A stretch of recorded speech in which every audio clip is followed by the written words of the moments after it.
مامته ماتت وهو عنده 9 سنين، واتربى في بيت 60 متر. كان ملاكم واتخرج من كلية التجارة واشتغل ممثل بالصدفة.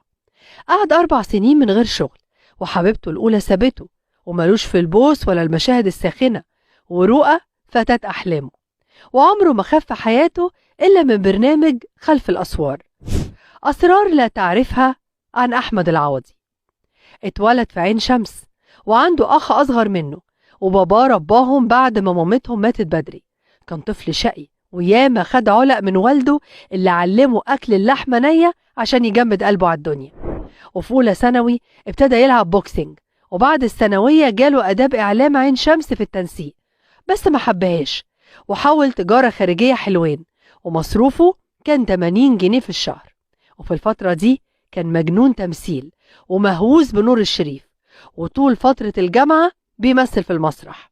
وبعد التخرج واحد صاحبه قال له: مش عاوز تشوف نور الشريف؟ رد وقال له: أمنية حياتي، بس إزاي؟ صاحبه رد: الأستاذ بيعمل كاستنج لمسلسل في المهندسين دلوقتي. والمسلسل كان ما تخافوش في سنة 2009. أحمد العوضي طلع على هناك ولقى طابور لآخر الشارع، وفضل يزق ويزاحم لحد ما دخل ولقى نفسه في وش نور الشريف، اللي سأله: جاي ليه؟ رد وقال: جاي أشوف حضرتك بس يا أستاذ. نور قعد ودردش معاه شوية، وتاني يوم لقاهم بيكلموه ويقولوا له: تعالى الأستاذ نور عاوز يشوفك. ولما راح اداله مشهد يقراه وبعدين روح. وبالليل التليفون جاله والمنتج قال له: تعالى بكرة عشان تمضي العقد.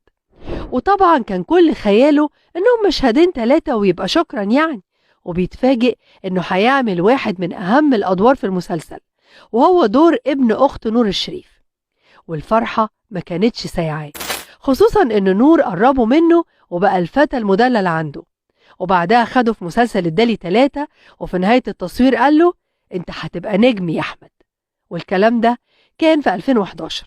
وبعد الجملة دي كان كل ما يجيله دور يرفضه ويقول مش شغال، عاوز حاجة أحسن.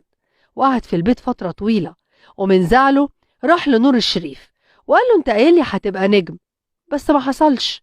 نور رد: يبقى في حاجة ناقصة، اشتغل وهيجيلك وقتك، ولازم تكون جاهز ساعتها. وخد النصيحة وعمل بيها وقعد يذاكر، لكن فضل من 2011 ل 2014 عاطل، وأهله كانوا بيصرفوا عليه في الفترة دي. ووقتها العوضي كان مرتبط بواحدة وبيحبها جدا، بس نتيجة قعدته في البيت بقى عصبي والبنت ما استحملتوش والعلاقة باظت. وفي اللحظة دي حط